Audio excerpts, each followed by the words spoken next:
Well, good morning, good afternoon, or good evening, depending on where and what time you're viewing these devotionals. And I thank you for being here and really looking forward to our continuing study through the book of Proverbs. We've been in chapter 3, and we're moving along today. We're moving up to verse 11.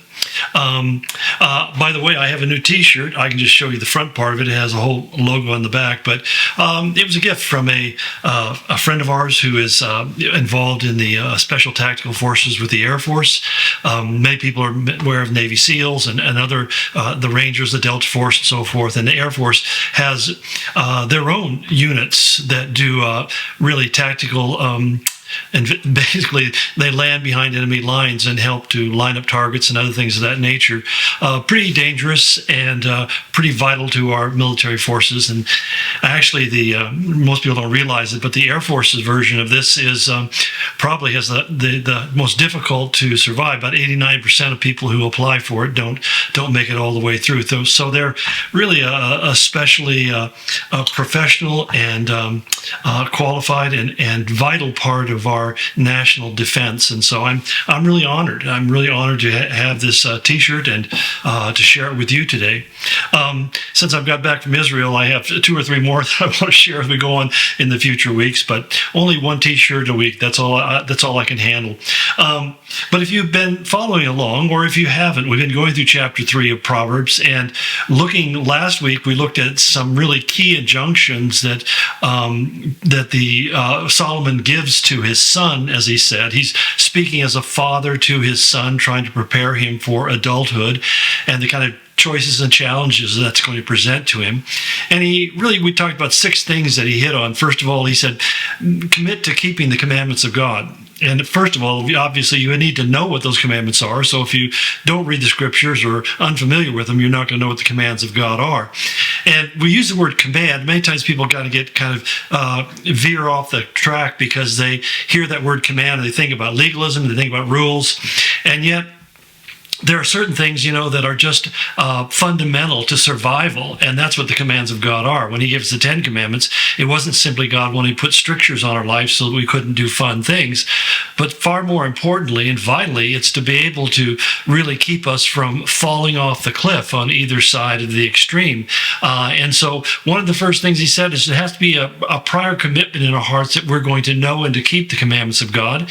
And then he says, as we do so, don't at the same time forsake mercy and truth, because knowing the will of God, but not understanding that God wants us to also be merciful when we're encountering people who don't know or reject the commands of God.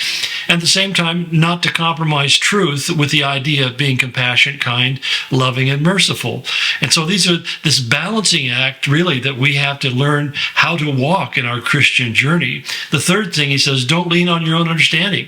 In other words, it's almost recognizing that there's a lot I don't know, and I really can't tell what's coming next, that only God knows with certainty what the future is going to hold.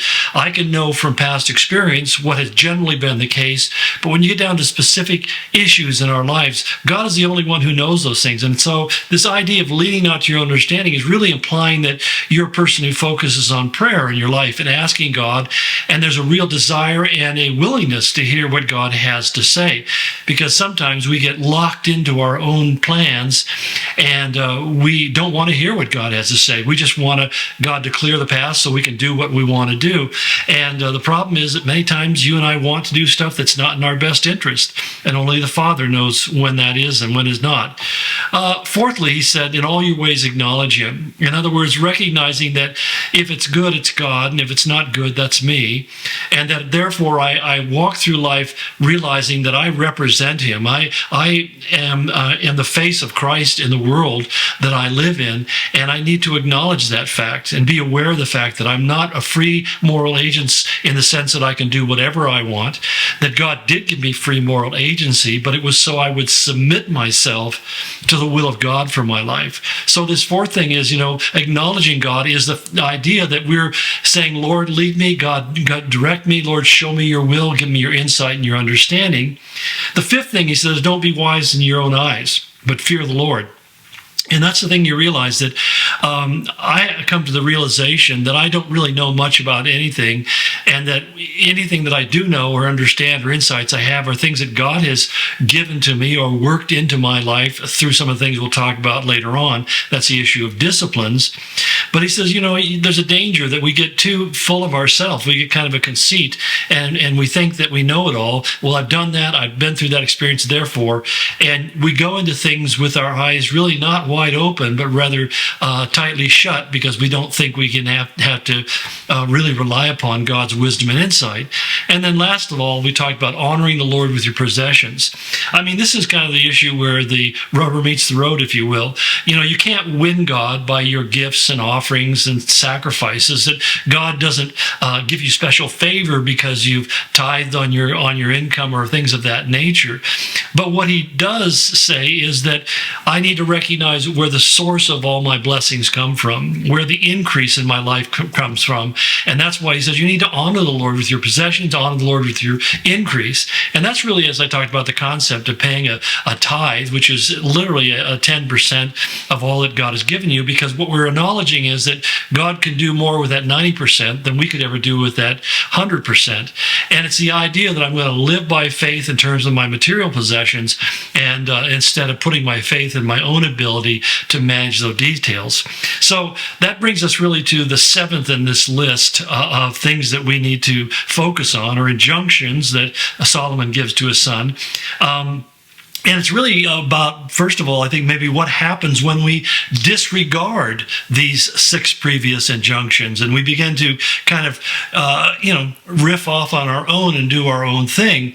He says in verse 11, "My son, do not despise," literally means don't reject or refuse, "the chastening," that is the correction of God's purpose for our discipline. Don't reject the chastening of the Lord, nor detest his correction. That is literally his punishments in our life. "For whom the Lord loves, he corrects, just as a father the son in whom he delights." I think most of us can connect with this dynamic fairly easily, because we all, of course, grew up with parents. And one of the things that the writer of Hebrews says is our parents disciplined us according to their pleasure. In other words, they basically wanted us to behave in a way that satisfied, suited them, and in many ways flattered and honored them. And there's certainly nothing wrong with that. But he says you understand that God has even a higher motive, that God wants you to be successful, but sometimes in order to you be as successful as you can be, you have to go through a period of what we call downward mobility, that God lifts up the humble. He resists people who walk in their pride, their self-confidence, their idea that they have the skills and the talents and the abilities, and therefore they have no trouble mastering the challenge. Many people have found themselves going very confidently into a situation and only realizing that they're really kind of on the edge of the cliff all by themselves. They don't have a parachute. They don't have a hang glider. They just are out there by themselves. And at that moment, they may realize, I should have really spent time with God preparing for what I was going to do and what I was going to say. And I should have prepared my heart to be yielded and surrendered to what God wants. And when we move on our own, when we begin to set our agenda and we begin to pursue it with kind of a selfish ambition in our hearts, and by the way, all of us do that. We all fall into that trap. He says, don't be surprised when God doesn't accept what you're doing, when he brings chastening into your life.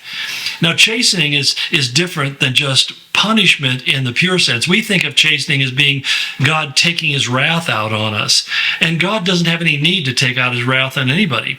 He does when he realizes that there's no redemptive purpose in him continuing to speak and move in their life. But the whole idea is that when God takes us through difficult times, it's really important that we step back and say, okay, God, this path has become difficult. It's become blocked. What is it you're trying to say to me? When God closes a door, we can't open it, no matter how hard we push or shove. And when he opens a door, there's nobody who can keep that door closed. God will open it up and we can move forward. So I find in my life when I begin to run into obstacles and I run into problems, that's time when I step back and say, okay, God, I need to really kind of look to you and say, why is this happening? I mean, I think of something very recently in our trip to Israel that happened where suddenly as we were going to check into our flight from Athens into Tel Aviv, the paperwork that we had previously put for entry into Israel hadn't been done properly. Somebody made a few mistakes on that paperwork, and a result, they couldn't go through. And we're sitting there going, oh God, what are you doing? Why are you allowing this to happen? And the same thing when we were coming back, one of the things is one of our suitcases got lost or got misplaced or delayed. And so both times we had to step back and go, okay, God, you let things happen for a reason. And as we were starting to freak out and get really upset, God is there saying, this is one of those opportunities where you have to see what I can do. Will you trust me when things are out of your control? And it's really interesting. In terms of our entrance thing, I just had to get on my computer and re-enter the information because there was a digit left off my passport, and filed it. And almost immediately, I got my visa approval to go back into the country. And so we were good to go. And we kind of went, and it was all of the anxiety and stress that we felt at that moment was kind of wasted energy. And the same thing when we didn't have our suitcase, we're sitting there going, okay, what's going to happen? Well, they finally found it early in the morning, and they got it back. They got it shipped on or flown on to Athens, and we were able to pick it up and then recheck it and continue our journey. So it all worked out, is what I'm trying to say.